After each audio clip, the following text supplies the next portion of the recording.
29ª rodada, pessoal, da Série A do Campeonato Brasileiro, ela começou na quinta-feira, então esses dois jogos a gente já tinha comentado na live de sexta, né?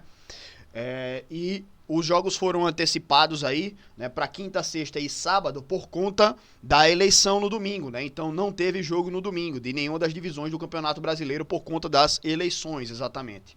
Então, já para falar um pouco dessa rodada, o Criciúma venceu o Atlético Goianiense por 2-0 e cada vez mais a situação do Atlético Goianiense se complica, né? Agora são 9 pontos de diferença para o Fluminense, com 9 jogos faltando apenas. E aí, mantendo um pouco daquela ideia que a gente tinha de ter aí 38 pontos, né, 38 jogos, ou seja, a média aqui está entre 38 e 40 pontos, o Fluminense está um pouco mais, né? Mas, por exemplo, o Vitória, 29 pontos em 29 jogos é um ponto por jogo, então no final teria 38, mantendo esse aproveitamento. Vamos colocar um chorinho a mais, 40 pontos, mas o Fluminense está aqui um pouco mais na frente, né? Aí tem o Atlético Paranaense já com 31 e 27 jogos, então pode pontuar mais ainda, né? Então vamos colocar uns 42 pontos aí, 41 pontos, né? É difícil a gente projetar tão pra frente assim, são 10 jogos, então muita coisa pode acontecer.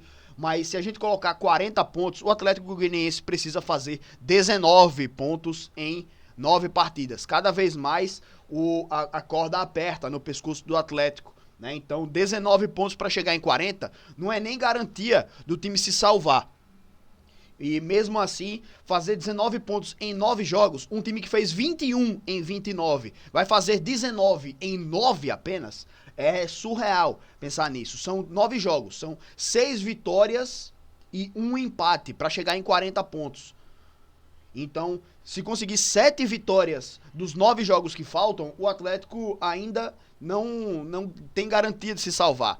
Se fizer 7 vitórias, né, fizer exatamente essa mesma pontuação, né?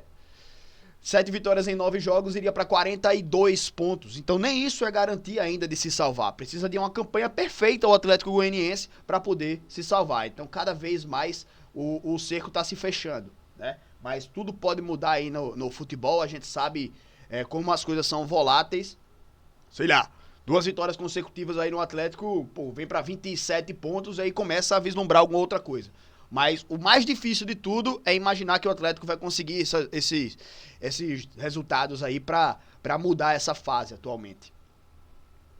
Mas enfim, já falando do Criciúma, como eu sempre falo, cara, o Criciúma é um time consistente. É um time que eu acho que em nenhum momento ele ficou à beira do Z4 nesse campeonato. Me corrijam se eu tiver errado, por favor. Mas vem sempre fazendo uma campanha consistente aqui, sempre figurando aqui nesse meio de tabela, né? Aqui na 12ª posição para décima, às vezes cai um pouquinho, mas sempre tá nessa faixa de tabela aqui, tranquilo.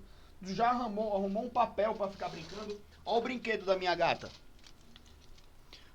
Cupom fiscal. O brinquedo preferido dela. Nota fiscal. Repara. O brinquedo preferido dela, nota fiscal, pô. Fica brincando aqui o dia todinho com essas pestes. Olha ela olhando ali pra lá. Olha a cara de traquina dela. Aqui na live ela correndo aqui.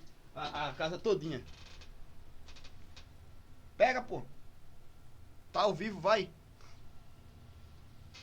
Enfim, vamos voltar aqui, galera. Pra não demorar muito mais.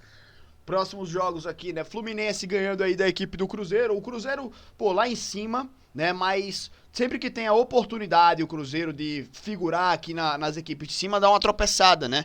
Então falta aquela consistência também para a equipe do Cruzeiro brigar efetivamente pelo G6 ou até pelo G4. G4 já é uma situação mais difícil, porque são agora 8 pontos de diferença para o Flamengo. Então, dificultou um pouco as coisas aqui, mas ainda quer subir uma posição. Torce aí também para que algum desses times ganhe uma competição internacional, o Botafogo ganhar a Libertadores, o Flamengo ganhar a Copa do Brasil. Aliás, esses são os 2 únicos times que podem aumentar a vaga para o Campeonato Brasileiro, né? Já já a gente pode falar sobre isso também. Mas o próprio Cruzeiro também na Sul-Americana pode ganhar uma vaga, né? Então, já já a gente fala sobre essas competições, tá? E o Fluminense ganhando aqui, né? Sai da zona de rebaixamento e fica aqui fora pelo menos. O Grêmio ganhou da equipe do Fortaleza, né? Infelizmente, né? Torcendo muito pela equipe do Fortaleza. Achei até que o Fortaleza podia ganhar esse jogo, mas o Grêmio ganha aí dentro de casa. E esse jogo, cara, sexta-feira, 9h30 da noite, velho. Eu já... Eu acho esse horário eu não tinha chegado em casa ainda, né? Eu tive um aniversário pra ir. E quando eu cheguei em casa já era tarde. Eu tava sem internet, inclusive também na sexta de noite. E não pude acompanhar, velho, esse jogo. Caiu a internet na sexta-feira. Foi na sexta? Foi? Não, foi sexta. Não, eu devo estar trocando alguma coisa, velho. Mas quando eu cheguei, eu não pude acompanhar esse jogo, não. Já era tarde. Atlético e Vitória. Cara, eu não pude também acompanhar esse jogo de maneira 100% de atenção para trazer uma ideia. Mas eu até gravei um vídeo para o Nordeste em Campo, né? E tá até aqui, né? Você abre aqui a plataforma Tap Link, né? Link na descrição aqui também. E você pode acompanhar todos os nossos canais. O canal de cortes, nossos canais de lives. E aqui o Nordeste em Campo, que é um canal onde a gente fala sobre os times do Nordeste, tá? Então eu gravei esse vídeo aqui, ó, sobre o empate entre Atlético Mineiro e Vitória. Esse vídeo aqui eu gravei no domingo, tá? Então, assim, ponto importante na raça. Daqui a pouco eu reproduzo esse vídeo aqui na live, tá? Mas um comentário rápido aqui também. O Vitória, nesse jogo, parecia que as coisas estavam encaminhando para aquela vitória tranquila do Atlético, né? Sendo que a reta final do jogo, o Vitória, se não me engano, até vira a partida, mas estava impedido, né? O gol foi anulado. E aí, esse empate foi muito importante, porque jogando fora de casa contra o Atlético, um time que tá na semifinal da Libertadores e da Copa do Brasil, né? E ganhou até o jogo de ida na Copa do Brasil do Vasco, mas enfim, um adversário muito forte. Na casa dos caras, o Vitória sai perdendo de 2-0, então esse placar de 2-0 fora de casa contra um time que é melhor do que o time do Vitória, já parece que vai ser aquele jogo protocolar, né? Que o jogo vai acontecer, tá, não sei o que, vai empurrando com a barriga e acaba o jogo e perdeu. Mas não, cara, o Vitória foi heróico. O Vitória, ele foi monstro, foi buscar esse empate fora de casa, né? Teve até a expulsão lá do goleiro Everson. E poderia ter vencido. Então até fica com aquele, pô, velho, faltou pouco pra virar, faltou pouco pra conquistar os 3 pontos, mas o ponto foi muito importante pelo contexto da partida, tá? Pelo contexto do jogo foi importante demais esse ponto aí pra equipe do Vitória. Entra na zona do rebaixamento, porque o Fluminense venceu, mas é aquilo, né? Quando o time vai projetando aí, a gente precisa de tantos pontos. E aí vai colocando rodada a rodada. Acho que essa rodada contra o Atlético não era uma rodada em que o Vitória pensava em conquistar esses pontos aí. Pô, aqui a gente ganha. Não, acho que no máximo projetava exatamente esse empate. Então, até pela circunstância do jogo, sair perdendo de 2-0 fora de casa e buscar esse empate foi um pontaço da equipe do Vitória. E cada ponto faz a diferença, tá? Esse ponto, inclusive, pode, lá na reta final, fazer a diferença para a manutenção do Vitória. Beleza? Então, olho nisso e foco aí nas próximas rodadas também, né, para a equipe do Vitória. Bragantino 0, Palmeiras 0. Esse resultado fez o Botafogo disparar, porque o Botafogo venceu o Atlético fora de casa. Então, grande resultado da equipe do Botafogo. Dispara aí e abre 3 pontos, né, de vantagem para a equipe do Palmeiras. E aí o Botafogo já cria uma margem aqui agora para a equipe do Palmeiras, né? Claro que são 3 pontos, é uma rodada de diferença. Se o Botafogo perde e o Palmeiras ganha, o Palmeiras ultrapassa o Botafogo por conta do saldo de gols. Empataria aqui nos critérios de desempate de número de vitórias também. Mas o Palmeiras tropeça aqui, né? E aí acaba se afastando um pouco. Ainda tá na caça o time do Palmeiras, mas o Botafogo já aumenta um pouco a gordurinha, né? Uma vantagem que era de 1 ponto virou 3 agora. Então, grande rodada aí para a equipe do Botafogo. Ruim para o Bahia, que perdeu da equipe do Flamengo. Flamengo faz aí 2-0, né? E no sábado à noite, o que é que eu tive, velho, no sábado à noite? Eu tive o aniversário do meu pai no sábado. Depois... sim, eu fui pra casa da minha mãe. Aí eu fui acompanhar esse jogo aqui do São Paulo com ela. Minha mãe é muito São Paulina. Eu fui acompanhar esse jogo aqui, não acompanhei o do Bahia, foi isso. Tá. Mas, enfim, péssimo resultado aí pra equipe do Bahia. Perdendo de novo para o Flamengo, né? Como foi na Copa do Brasil. E aí o Bahia também dificulta aí essa caça pelo G4. Era um duelo direto. Se o Bahia vencesse, o Bahia encostaria no Flamengo com os mesmos 48 pontos, mas agora o Flamengo já abre 6 pontos de vantagem em relação ao Bahia. Ele estaria em quinto colocado também, 48 e 48, estaria igual em pontuação e atrás no saldo de gols. Dependendo do placar também aqui, né? Poderia até ultrapassar o Flamengo, mas enfim... É um adversário difícil e uma pena o Bahia ter perdido essa partida aí.